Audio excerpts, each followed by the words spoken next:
Olá, eu sou Maria Eduarda Portela e hoje no Metrópolis Entrevista, o deputado federal Nilton Tato, coordenador da Frente Parlamentar Ambientalista da Câmara dos Deputados. Olá, deputado. Olá, Maria Eduarda, prazer enorme estar falando aí com a Metrópole e à disposição aqui.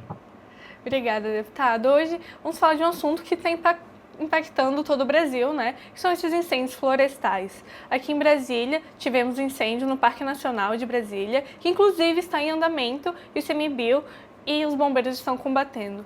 A gente queria saber qual o papel do Congresso Nacional para articular políticas públicas de combate a esses incêndios florestais em todo o Brasil. Primeiro, é importante a gente ter clareza de que a gente está vivendo, talvez, um momento histórico da própria humanidade, do ponto de vista das mudanças climáticas, um momento sem precedente da crise climática. E eu acho que todos têm acompanhado o aumento dos eventos climáticos extremos no mundo todo. E, então, aqui no Brasil, a gente está vivendo uma seca sem precedente, né? Então, a gente nunca teve uma seca nesse nível, tá? E para quem está acompanhando também o noticiário internacional, está vendo isso na América do Norte, está vendo isso em Portugal, quer dizer, em vários países da Europa, como também nos países da Europa, as enchentes. Aqui no Brasil, evidentemente, a gente tem mais presente aqui, né, o que aconteceu no Rio Grande do Sul, e agora esta seca.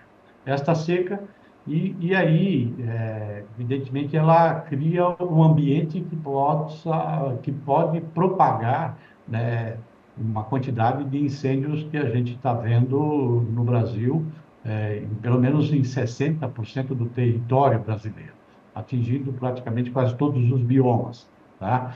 E evidentemente que também estamos vendo é, que tem uma ação, de certa forma, articulada para a propagação desses incêndios, tá? Então, acho que está sendo já apurado, sendo investigado, né, boa parte desses incêndios aí, que começam, na sua grande maioria, em áreas particulares, áreas privadas, tá? E acaba, evidentemente, também indo para áreas de proteção de áreas de pública, né? Estou falando de unidades de conservação, terras indígenas, áreas depolutas e assim por diante, tá? Então, é, é importante a gente ver o que é que o executivo pode fazer, como o judiciário pode fazer e também o legislativo.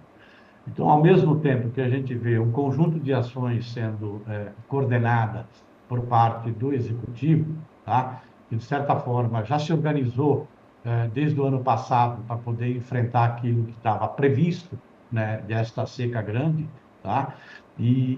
Mas a gente tem clareza também que o próprio Estado brasileiro, o poder público, não está preparado para esses eventos extremos como a gente tem assistido. E evidentemente que precisa o legislativo também tomar atitudes, né, de como adequar a legislação, adequar o marco legal para enfrentar, entendeu, esses eventos, tá? E aí, evidentemente, que a gente está com expectativa, primeiro, está com expectativa que nesta reunião de hoje, tá, convocada pelo presidente Lula, e que, onde vai juntar os três poderes, tá, né, o STF e também os presidentes das duas casas do Congresso Nacional, Câmara e Senado, para ver o que conjuntamente pode ser adotada, né, os diversos poderes, como pode trabalhar para enfrentar esse momento, esses incêndios, né, que têm impactos, né, muito forte para a biodiversidade, né, aumento também das emissões, né, de gás de efeito estufa, mortandade de animais, e impacto na saúde das pessoas. É só a gente verificar no país inteiro a quantidade de pessoas que estão procurando,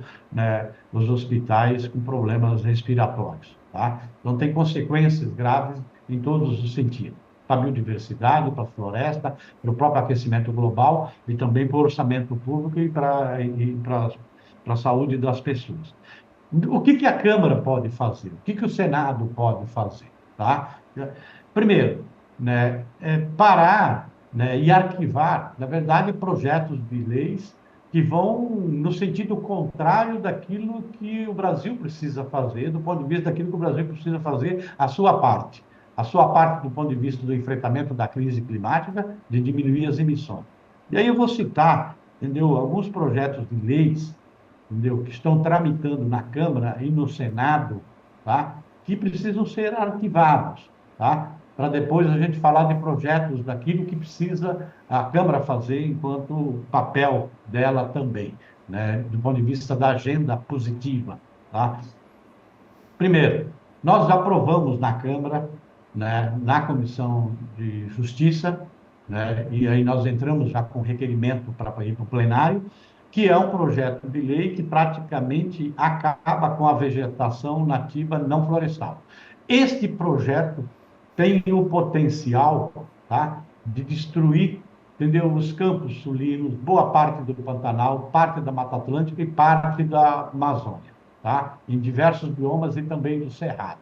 Então, com isso, você, se levar adiante esse projeto, tá, ele acaba com aquilo que a gente tem de vegetação nativa não florestal. Eu estou falando assim, que não é de floresta alta, tá, para as pessoas que estão ouvindo entender.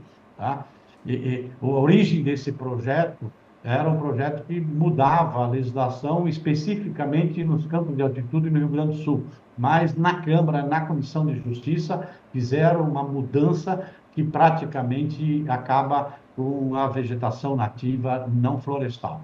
Um outro projeto que tramita também na Câmara, que esvazia o poder do IBAMA, que é a nossa principal agência para enfrentar, né, os crimes ambientais, em especial do desmatamento, do incêndio, tá? Daqueles, entendeu, que também tem, que é o papel, o IBAMA tem um papel importante, né, do processo de licenciamento, tá? Então, quando você tem projetos com impactos, né, do ponto de vista do licenciamento ambiental, que possa, entendeu, degradar mais o meio ambiente, com consequências para comunidades, para a sociedade como um todo, né? Então, você tem projeto lá que vai esvaziar o poder dessa agenda, dessa agência, que tem um papel de política de Estado, não é de governo, é de Estado, que foi desmontado completamente e desestruturado no governo anterior e que agora, né, está sendo reestruturado, foi reestruturado e tem um papel fundamental para enfrentar esse momento. Tem projeto também que viabiliza a criação de unidades de conservação. Então, quando você tem uma área importante do ponto de vista da proteção da biodiversidade, da proteção, né, de algum ativo que é importante para a sociedade em determinados lugares, mesmo que essas áreas sejam privadas, tá? O Estado, né, tem o poder, né, e é isso que a Constituição coloca, prevalecendo aí o interesse maior da sociedade, de ir lá e criar uma unidade de conservação, criar um parque, criar uma floresta nacional, enfim, né, uma área que seja de interesse público. Tem projetos de leis que colocam claramente, que falam assim, olha, se não indenizar por dinheiro aquela propriedade, né, não se cria mais unidade de conservação. Então, tira um instrumento importante de proteger o interesse da sociedade quando você tem áreas importantes do ponto de vista da conservação, da biodiversidade e da proteção ambiental como interesse geral da sociedade. Está no Senado também já projetos aprovados pela Câmara, né, projeto, por exemplo, do marco temporal, tá? Do marco temporal para as pessoas entenderem aí, aquelas que cria, né, impede que o Estado faça aquilo que a Constituição garante, que é demarcar as terras indígenas, territórios quilombolas, povos e comunidades tradicionais, para aquelas comunidades que não estavam no seu território, tá? Quando da promulgação da Constituição em 1988. Todo mundo sabe, que boa parte dessas comunidades que não estavam no seu território é porque foram expulsas, né, anteriormente, todo mundo sabe como que ocorreu a relação da sociedade brasileira, do Estado brasileiro, né, com relação às comunidades indígenas em especial, e aí não reconhece, com isso, não reconhece o papel do ponto de vista primeiro, não reconhece o direito legítimo que está colocado na própria Constituição brasileira, do direito à sobrevivência, né, e à permanência de existência dessas comunidades, e também não reconhece o papel histórico que essas comunidades têm na proteção das florestas, a proteção da biodiversidade, fundamental para isso que a humanidade está pedindo, tá? E que é fundamental e que é estratégico, inclusive, para o Brasil, do ponto de vista da conservação da biodiversidade e das florestas. Então, isso também tira, né, um projeto que está colocado. Um outro que já foi aprovado na Câmara, que está no Senado, que é a anistia desmatadores. Tá? Entendeu? Nós precisamos avançar em legislação para punir mais ainda severamente quem faz um desmatamento ilegal. Tá? E o Brasil está assumindo o compromisso de que é necessário, né, zerar o desmatamento, não só o desmatamento ilegal. Mas nós temos projetos aprovados na Câmara, que está lá no Senado, que anistia os desmatadores, quem cometeu o crime. Então, imagina alguém, nesse momento que nós estamos vivendo, alguém que provocou, né, ou que deixou acontecer, entendeu, uma queimada e tudo isso, né, que a gente está sofrendo agora, que a população está sofrendo, e de repente você vai anistiar, né, esses de desmatadores, né? Um outro projeto que também ganhou uma repercussão nacional muito grande é aquele que acaba praticamente com os terrenos de marinha. Os terrenos de marinha é importante as pessoas entenderem que ela tem um papel fundamental, tá? Fundamental para a proteção tanto da biodiversidade, né? Estou falando dos mangues, tá? E todo mundo já vem percebendo no mundo todo o aumento do nível do mar. Então, essas áreas vão ser fundamentais, entendeu? Para a proteção, né, por causa do aumento do nível do mar. O mundo, eu vou dar um exemplo aqui. Portugal, que tinha feito, aprovado uma legislação da forma como no Brasil querem aprovar agora, há 20 anos atrás, e voltaram atrás agora para proteger essas áreas justamente por causa do aumento do nível do mar. Então, eu citei aqui, entendeu? 3 projetos na Câmara, 3 projetos no Senado, teria outros, tá? Mas estou falando assim que vão contra tudo aquilo que precisa ser feito para a gente enfrentar esse momento dramático que nós estamos vivendo no Brasil, né, que está aí com esses incêndios causados, de certa forma, provocados, boa parte deles de forma criminosa. Deputado, outra questão também, né? O presidente Lula anunciou recentemente a criação da Autoridade Climática, que seria para ajudar na articulação de políticas públicas de combate às mudanças climáticas. O cargo deve ser criado por meio de uma medida provisória que será enviada ao Congresso. Diante dos impasses e pressões políticas atuais, o senhor acredita que possa ter alguma dificuldade para a tramitação da proposta no Congresso? Além disso, o senhor acredita que pode ter algum impasse ou moeda de troca por causa da trava das emendas parlamentares? Primeiro, vamos falar assim, o Brasil está mais do que na hora de ter essa autoridade climática. A gente celebra a volta do Brasil na agenda do enfrentamento da crise climática, da reestruturação do próprio Sistema Nacional do Meio Ambiente, Ministério do Meio Ambiente, a reestruturação do IBAMA, do ICMBio, tá? A gente celebra o fato de ter hoje a preocupação com essa agenda ambiental, inclusive do ponto de vista de uma agenda de oportunidade que coloca para o Brasil, né, a agenda da transformação ecológica, mais recentemente o Pacto da Transformação Ecológica celebrado entre os 3 poderes, tá? A agenda que está sendo tocada no Ministério da Fazenda para a gente rever, né, inclusive toda a forma como nós produzimos os bens e serviços e diminuir as emissões de gás de efeito estufa. A gente celebra a diminuição do desmatamento, né, cumprindo com os próprios compromissos que o Brasil assumiu na agenda do clima. Tá? Então, tudo isso a gente, evidentemente, celebra. Mas carece a gente ter uma instância que coordene esse conjunto de ações, tá? Então, a autoridade climática, ela é fundamental para a gente ter, primeiro, tá? Um espaço no centro do poder, ali alocado, né, próximo da presidência da República, tá? Para, de certa forma, articular, coordenar esse conjunto de ações que estão em andamento em diversos ministérios para enfrentamento da crise climática, tá?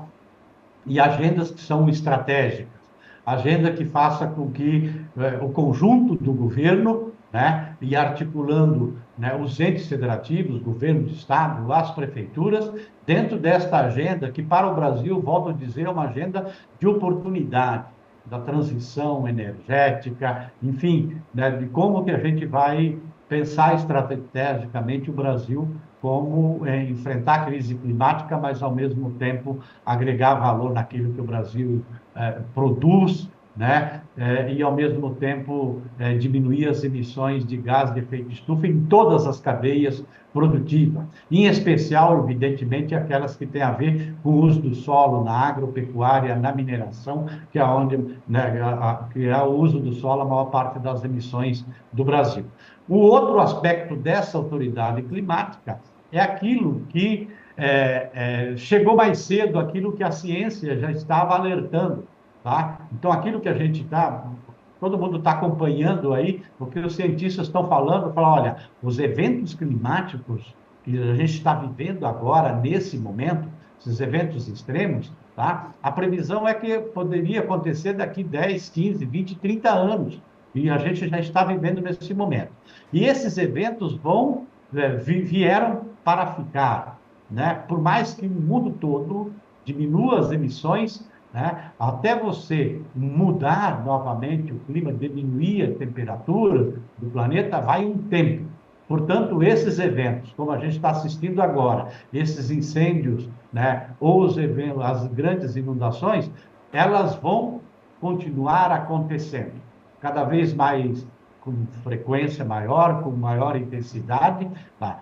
E aí o Estado também, o poder público, precisa organizar para adaptar, para socorrer, para a atividade de emergência, tá? Então, tudo aquilo que vocês viram, que nós assistimos, né, da ação do governo para poder socorrer a população do Rio Grande do Sul, e agora também precisa está fazendo essas medidas por causa dos incêndios, todas essas queimadas, tá? Isso vai ser mais frequência. Então, precisa organizar o poder público no âmbito federal, nos estados, nos municípios, mobilizar a sociedade civil para socorrer, para atender a emergência, né, que é colocada e como provocada por causa dos eventos climáticos. Então, a autoridade climática, ela é necessária para ajudar a organizar o poder público, onde o poder público vai mobilizar todos, né, envolvendo todos os entes, né, federativos, como também o setor produtivo, a sociedade civil, enfim, toda a sociedade, para enfrentar tanto a agenda estratégica, tá, daquilo que precisa mudar, da forma como produzimos os bens e serviços, como a agenda emergencial, né, de como adaptar as cidades, adaptar as comunidades, né, para os eventos que eles vão continuar acontecendo e assim diminuir o sofrimento do povo brasileiro quando tem esses eventos extremos. Aí, vou falar assim, com relação à oportunidade dela. Evidentemente, ela já estava prevista no plano de governo do presidente Lula. Foi discutido, inclusive, na transição, tá? Mas você não tinha ambiente político naquele momento para aprovação no Congresso Nacional. Eu vou citar um exemplo de uma outra ferramenta que é muito importante para enfrentar o desmatamento e enfrentar as queimadas, os incêndios, o cadastro ambiental rural. Naquele momento, quando o Congresso Nacional votou e aprovou a reestruturação do governo, né, no novo governo do presidente Lula, tá? Foi esvaziado o Ministério do Meio Ambiente, tirado o CAR da gestão do Ministério do Meio Ambiente, que é uma ferramenta importante para poder dialogar com o setor produtivo no meio rural, tá? De como fazer uma gestão adequada do ponto de vista ambiental, tá? E o que aconteceu? Foi esvaziada. Se aquele momento a gente tivesse votado a autoridade climática, provavelmente a gente não teria uma autoridade climática daquilo que se coloca como necessidade neste momento. Então, este evento que a gente está assistindo agora, extremo, dessas queimadas, esses incêndios, essa seca prolongada, tá? Mais aquilo que nós assistimos no Rio Grande do Sul, tá? Eu acredito que o Congresso Nacional, tá, vai estar mais sensibilizado para poder ter uma autoridade climática à altura do que o Brasil necessita nesse momento. Por isso, entendeu? Agora é o momento oportuno de levar para casa eu falo assim, para dentro da Câmara e do Senado, né, o debate. Então, eu acredito que agora boa parte dos parlamentares vão se sensibilizar da necessidade de ter uma autoridade climática bem estruturada e organizada para dar conta dos desafios que nós vamos ter daqui para frente. Deputado, o senhor citou a questão do Rio Grande do Sul, que também passou por um evento climático extremo recentemente, que foram as inundações. O senhor acredita que a questão das queimadas, dos incêndios florestais, sejam tratados da mesma forma que foi tratado as inundações no Rio Grande do Sul, diante da necessidade de alteração do manejo de solo, que muitas vezes é usado por atividades econômicas como a agropecuária? Você acredita que será tratado da mesma forma ou terá resistência da bancada do agronegócio, por exemplo? Primeiro, que eu acredito que deva fazer, tá? Eu até saúdo essa decisão do Judiciário que ajuda o governo, né, em duas medidas aí fundamentais. Recentemente, nós mudamos a legislação para a contratação das brigadas, tá? Porque antes você tinha uma legislação que tinha um brigadista que era treinado, né? E que, de repente, era contratado e depois, de uma segunda necessidade, teria que aguardar 6 meses para poder contratar. Estou falando isso por causa da legislação trabalhista também, tá? Só para a gente entender do porquê que, de repente, você treinou uma quantidade de brigadistas e depois você não pode aproveitar, se você já tinha feito uma primeira contratação, tá? E aí foi feita uma mudança na legislação, autorizando, né, diminuindo esse tempo de espera para 3 meses. Mas agora, nesse momento, não dá para esperar 3 meses para aqueles brigadistas que foram contratados no início desses incêndios, tá? Então, você tem... E aí você até treinar novamente um conjunto muito grande para poder dar conta, né, demora esse processo de treinamento. Então, essa decisão do STF, tá, do ministro Dino, de autorizar a contratação, tá, sem necessidade de esperar os 3 meses, tá? Então, isso é fundamental para dar um instrumento para o Executivo agilizar o enfrentamento dos incêndios, tá? A outra medida é abrir a possibilidade do governo colocar mais recursos sem precisar cumprir, né, com o arcabouço fiscal, tá? O que é necessário. Então, aquilo que fez no Rio Grande do Sul, a necessidade de fazer nesse sentido, esses 2 aspectos aqui específicos, evidentemente, para o enfrentamento do incêndio, que é agilizar a possibilidade de ter recursos, né, de ter dinheiro para o enfrentamento, tá? Como também o aproveitamento dos brigadistas, tá? Então, isso é fundamental fazer. A outra, evidentemente, que é o momento adequado também, e eu espero que hoje saia alguma coisa nesse sentido, quando você junta os 3 poderes, de conclamar a participação de toda a sociedade, aí estou falando de todos os setores, tá? Para esse enfrentamento, tá? Então, você tem... você tem desde gente que está colocando fogo no momento que não é adequado para colocar fogo, do ponto de vista do manejo, tá? E que de repente perde o controle, tá? Mas, então você precisa de medidas nesse sentido, como também você tem, evidentemente, coisas que parecem, e a investigação precisa apurar com mais celeridade, tá? Ações criminosas, tá? Então, nesse sentido, nós precisamos, né, ter uma atuação, né, parecida com o enfrentamento que fez, né, para o evento extremo que a gente assistiu no Rio Grande do Sul. Então, é um momento de emergência e precisa mobilizar todos os atores.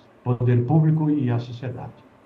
Para finalizar, deputado, na Câmara dos Deputados, em específico, há pelo menos 3 propostas que prevêem um aumento de pena para quem colocar fogo de forma intencional em áreas florestais, rurais ou de vegetação. O senhor acredita que há ambiente político dentro da Câmara para avançar com essas propostas, visto que anteriormente, em 2020, quando tivemos aquelas queimadas no Pantanal, propostas parecidas foram apresentadas e até hoje aguardam a tramitação? Você acha que é possível avançar com o aumento dessa pena neste ambiente? Eu acredito que sim, tá? Nós temos uma dificuldade muito grande. Então, são dois tipos de agenda que tem diversos projetos. Um é a agenda positiva. Então, é importante a gente ter, né, a aprovação do projeto do bioinsumos, tá, que cria a alternativa de buscar insumos não químicos para a agricultura, tá? Então, debate o modelo da própria agricultura. O projeto do carbono, tá, que foi aprovado na Câmara, está no Senado, tá? Então, precisa aprovar rapidamente, tá? Estou falando de alternativas, tá? Nós temos projetos também na agenda positiva que fomentam os sistemas agroflorestais baseados na perspectiva da agroecologia, tá? Enfim, nós temos vários projetos da agenda positiva que precisa fazer. A outra é a agenda que precisa, do ponto de vista da punição. Então, não tem cabimento mais a gente ter facilitação, por exemplo, para que quem comete crime ambiental, quem bota fogo na sua propriedade, tenha acesso a financiamento, tá? De que ele não tenha responsabilidade socioambiental com a sua propriedade. A Constituição já diz isso. Então, tem vários projetos, eu mesmo tenho projeto nessa linha, de que, por exemplo, se você permitiu, ou você tacou fogo, ou você permitiu, entendeu, que incendiasse, entendeu, a sua propriedade, tá? Tem que ter uma punição, porque você tem que cuidar da sua propriedade. A sua propriedade não é só para você, ela tem importância, em especial, daquilo que ela vai impactar para o seu vizinho, para a sua comunidade, para a sociedade, para a humanidade, tá? A gente está vendo tudo o que está acontecendo. Então, se você não cuida da sua propriedade, tá? Você tem que ser punido. Você tem que ser punido, não, porque você não pode fazer o que você quiser na sua propriedade. Tem que ter responsabilidade do que aquilo pode, dependendo daquilo que você faz ou daquilo que você deixa fazer na sua propriedade, tem impacto para a sociedade. Então, nós precisamos avançar na legislação também nesse sentido, de aumentar a pena, de fazer com que as pessoas tenham responsabilidade. Então, tem vários projetos de leis que vão nessa linha de aumentar a pena. Dizer que isso é fácil aprovar no Congresso Nacional, não, a gente sabe que não é fácil, tá? Mas eu estou falando assim que eu acredito mesmo que nesse momento que a gente está vivendo, tão dramático, de sofrimento para muita gente no país inteiro, tá?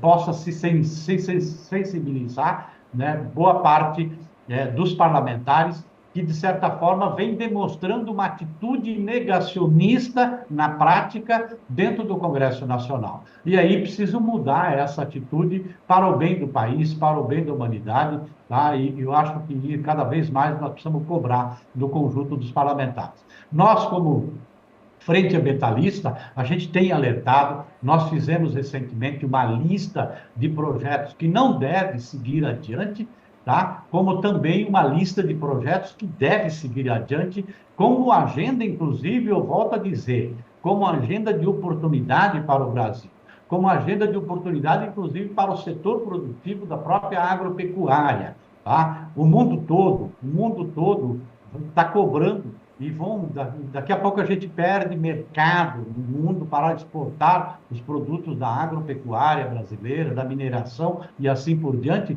se o Brasil não mudar a sua atitude aqui internamente. Então, nós precisamos fazer a nossa parte para poder, inclusive, garantir com que o Brasil tenha esse papel, né, estratégico de produzir alimento para o mundo, mas também produzir energia para o mundo, né, com baixa emissão de gás de efeito estufa.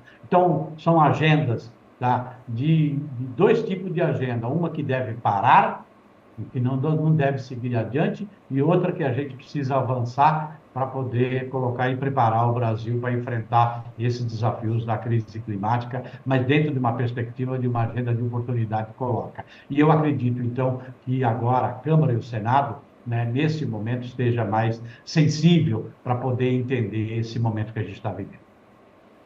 Certo, deputado. Gostaria muito de agradecer por tirar um tempinho para conversar com a gente sobre esse assunto tão importante. Obrigado e à disposição sempre, Maria Eduarda. Obrigada. Esse é o Metrópolis de Entrevista e até a próxima.